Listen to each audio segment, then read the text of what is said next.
Clickmox Solutions came to the Center for Smart Mining at Cambrian College to develop a custom enclosure for one of their drones.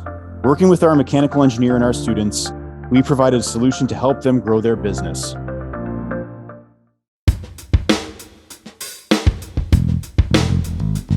We work primarily for the underground mining industry, and we develop surveying solutions, so basically 3D laser scanning and mapping solutions for underground mines. Those solutions include both ground and aerial drone.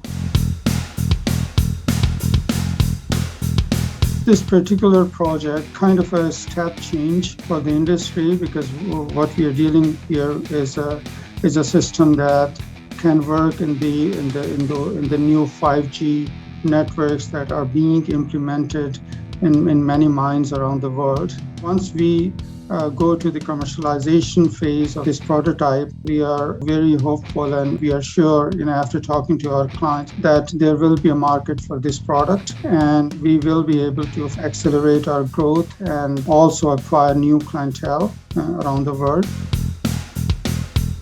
The great thing about Cambrian is you guys have technical expertise. You have a very strong faculty there with a lot of experience in designing parts as well as manufacturing.